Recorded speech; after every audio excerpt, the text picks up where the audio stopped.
John, please, just once is enough. Her eyes moistened. When my first love begged me like that, I couldn't turn her down. All right, but I have to warn you, I'm not experienced in this sort of thing. I might not do it well. It's the truth. For the entire 32 years of my life, I have had absolutely no experience in love. Who would have thought, a guy like me, being asked to take on such a big task by the stunningly beautiful Emma? My name is John Miller. I'm a single man turning 32 this year. Right after graduating from university, I started working for a medical device manufacturer where I'm still employed. I've always been good with computers, so I wanted to utilize those skills at work. However, recently, I was transferred from an administrative position to sales. According to my boss, it's good to have experience in various departments, but frankly, I wasn't happy about it.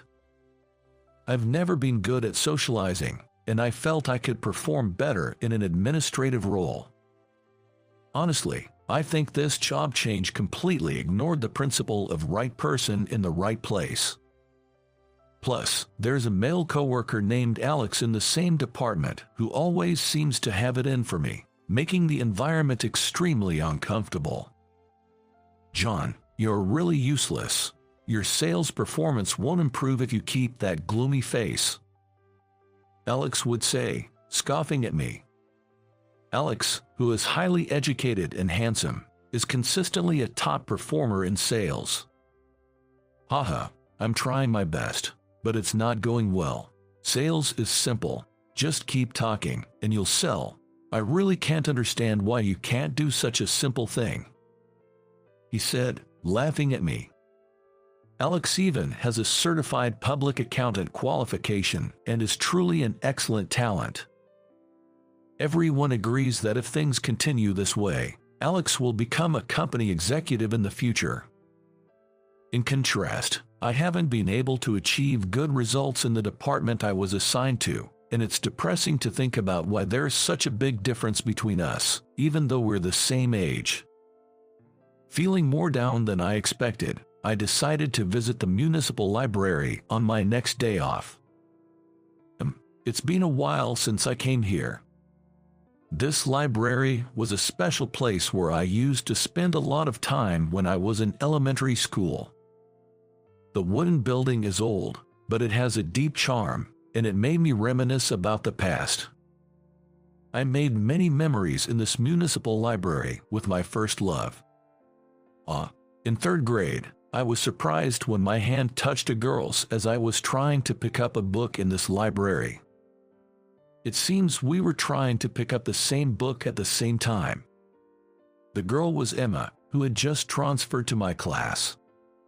So I was even more surprised.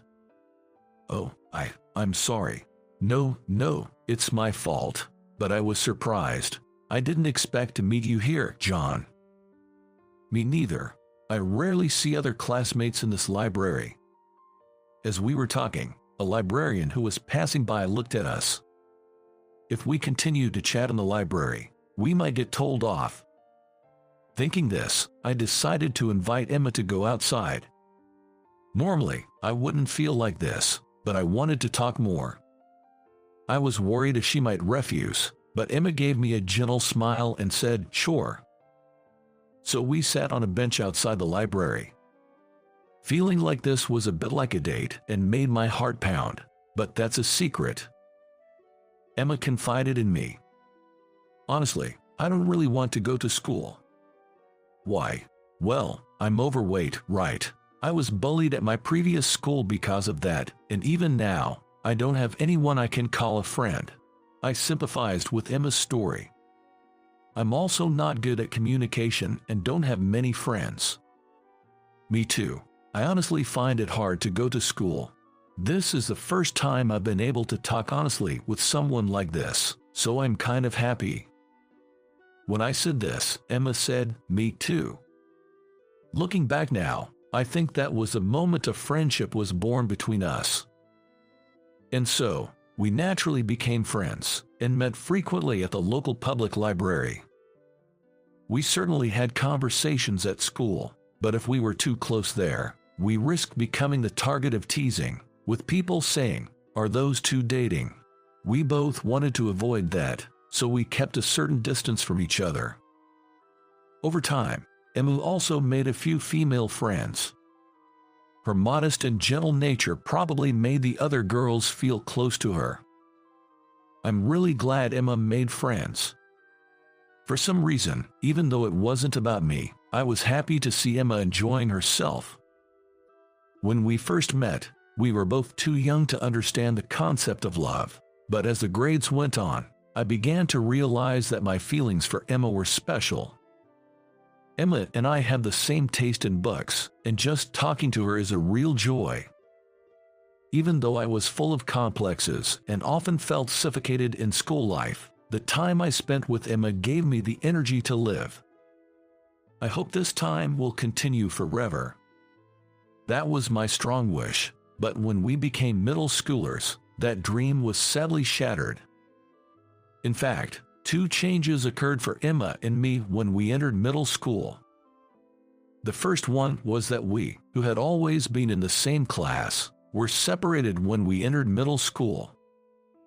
Because the class composition remained the same for the 3 years of middle school, we've grown apart. The other change, to the surprise of both me and those around me, was that Emma had transformed into a very beautiful girl upon entering middle school. She had been a bit chubby until then, but she became slender all at once, and even the boys who had not noticed her charm before began to make a fuss over her. Isn't Emma just the cutest? She's also top of the class. I really admire her. Watching Emma become the object of everyone's affection, I had mixed feelings. I'd always thought Emma was cute, even when she was chubby. She'd always been self-conscious about it, so seeing her gain confidence was a good thing. However, seeing Emma becoming more popular, more unattainable, I was hit with the fear that our time together was coming to an end. Sure enough, when we got to middle school, the studies got tougher, and with the added pressure of extracurricular activities, we both became busier. The frequent visits to the public library that we used to enjoy in elementary school became a thing of the past. But still, we managed to arrange a meeting at the public library and had a great time. We haven't had much time to hang out since starting middle school, have we? Yeah, and we're not even in the same class anymore. It feels weird. But we should try and come back here when we have some time. With those words, Emma gave me a warm smile. Our friendship was forever. I felt relieved thinking that, but soon enough, my feelings were shattered. "John, can I talk to you for a sec?" One day during break, I was suddenly called out by a guy in my class named Jack, which surprised me.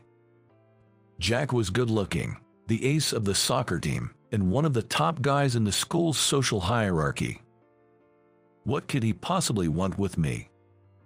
As Jack led me behind the school building, he suddenly grabbed me by the collar. Confused and not knowing what was happening, Jack spoke to me in a harsh tone. "You've been hanging around the public library waiting for Emma, huh? I've got my eye on her, so don't try anything funny." Listening to Jack's words, I was shocked. It seemed someone had seen Emma and me meeting at the public library. I tried to defend myself, but Jack was not in a mood to listen. "Do you really think someone like Emma would give a guy like you the time of day? Know your place, man." With that, Jack let me go, and I fell to the ground.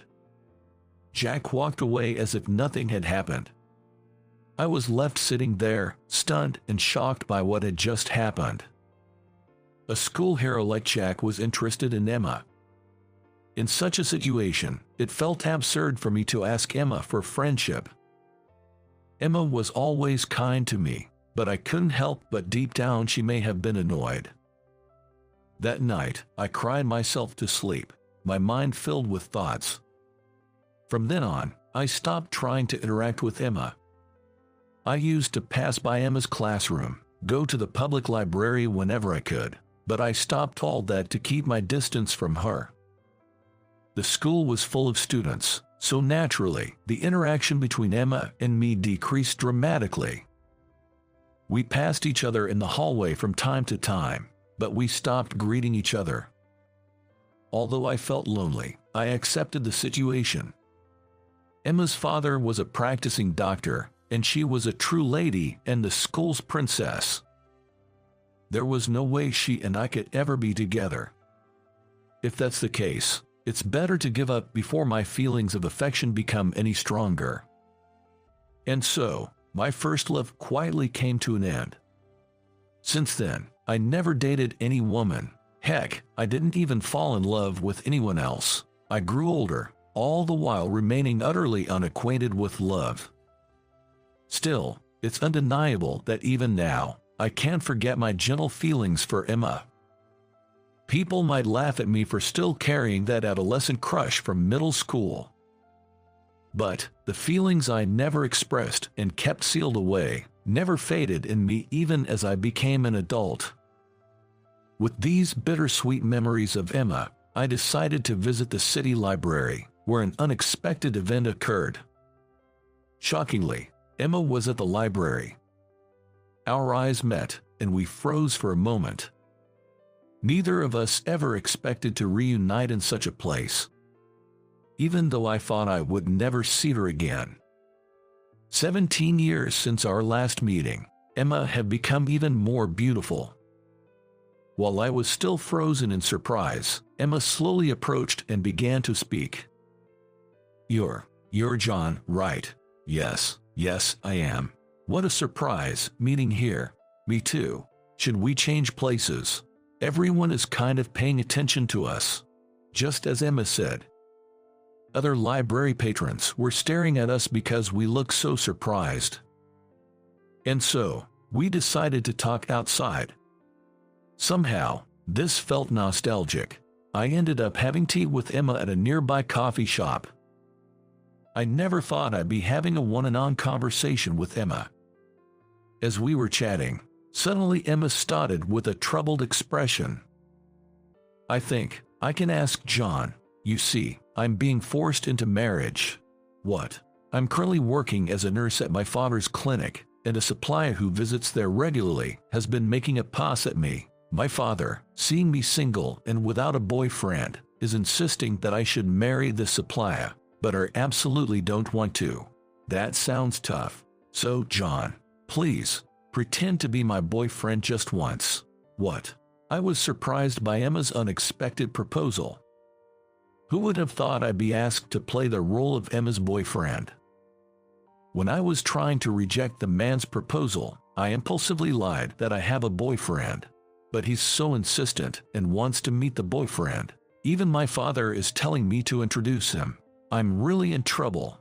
But, John, please, just once. Looking into her moist eyes, I couldn't refuse my first love's request. I get it, but I don't have much experience with this, so I might not be good at it. Thank you. If you're sitting next to me, it's fine. I'll do all the explaining to him. And so, I ended up agreeing to play the role of Emma's boyfriend the following Sunday. The venue was the lounge of a hotel, where the man who proposed to Emma was supposed to come. As I was ironing my shirt to wear to the lounge, I had mixed feelings. I was happy to reunite with Emma and happy that she rallied on me. But I wondered why such a beauty like her is single and not dating anyone. If Emma were as beautiful as she is, she should have many other male friends, so why did she choose me? I spent the day with these questions in my heart, but there was another twist waiting for me. Surprisingly, the person who showed up at the lounge with Emma was my colleague, Alex. Why is John here? Even Alex looked surprised and turned to me. Could it be that you two know each other? Know each other? This guy's my colleague. Saying so, Alex glared at me. Even as we faced each other in the lounge, Alex didn't bother to hide his irritation and was quite dismissive. Why did you, Emma, end up dating John? Actually, we're old childhood friends. That's how we naturally started dating. That's suspicious. I work with John, but I never saw any signs of him having a girlfriend," Alex said, looking at us suspiciously. Emma made up a story, but it seemed like Alex saw right through it. "Could it be, Emma, you wanted to turn down my proposal, so you asked John for help?" No, that's not true. But you two, despite supposedly being lovers, are distant. No matter how I look at it, you don't match." Upon hearing Alex's words, old memories flashed back. During middle school, the words showered by Jack echoed in my mind. Emma is a lady, very beautiful, but John is a complete loser. No matter how I see it, there's no way Emma could love John. Stop putting him down any further. Not expecting Emma to raise her voice, Alex and I were surprised and looked at her. Emma's cheeks reddened, her eyes watered, and she trembled. "Alex, John is a wonderful man, more than you think. I love John, and I won't allow anyone to insult him. Even if it's just acting. To think Emma would defend me." While I was touched, Alex opened his mouth, looking uncomfortable. "Got it, Emma. I'll give up on you. You two, enjoy yourselves." Saying that, Alex got up from his seat with a displeased look and left the lounge with incredible speed. As Emma still had tears in her eyes, I suggested we leave as well and decided to let her cool down in a nearby park. I sat her down on a bench and handed her a handkerchief. "Emma, thanks for defending me. That was quite the performance." It wasn't an act. Surprised by her words, my eyes widened and Emma began to speak. I've always liked John since long ago. When we got to middle school, I felt like I was being avoided, so I thought I had to give up. But I couldn't like anyone else but John. The reason I asked you to act as my boyfriend this time is because I really wanted to be connected with you in some way. Upon hearing Emma's words, I was struck with a huge shock. Could it be that Emma felt the same way about me? I decided now was the time to tell her how I really felt, and I opened my mouth. "I'm sorry, Emma, for avoiding you, but truth is, I've always had feelings for you." "But why did you avoid me, then?" "Because you became so beautiful, I thought I wasn't good enough." "That doesn't matter. You were the only one who was kind to me even when I was overweight. Actually, I started dieting because I wanted you, John, to like me." 17 years passed since that misunderstanding, but it was now cleared up all at once. We laughed together, and before we knew it, we were in a strong embrace. It was a passionate embrace that seemed to fill the 17-year gap. "I won't ever let you go, Emma." "Thank you. We've had a big misunderstanding, haven't we?" "Yes, but don't worry, we have much more time ahead of us." That's how we officially started dating and got married a year later. I quit my job on this occasion and started working in the administration department at Emma's family hospital. Emma's dad congratulated us on our marriage. When we got married, I had a conversation like this with Emma's dad. "I can trust you, John, to take care of Emma. Thank you." After losing my wife and having to raise Emma by myself, I felt quite rushed. I once recommended she marry Alex, who used to visit us often, but I guess I need to be more discerning. I never expected him to get fired. That's right. Alex, after being turned down by Emma either out of desperation or recklessness, approached many women at his other clients, which led to numerous complaints, and he ended up losing his job. The important thing is not how others see you, but how you two feel about each other. You and Emma truly love each other, so I'm sure you'll make a good couple. I think so too. Because we're not connected by appearances or status. We're deeply connected by our inner selves. That's why, no matter what happens, I'm confident I will always love this woman who was my first love.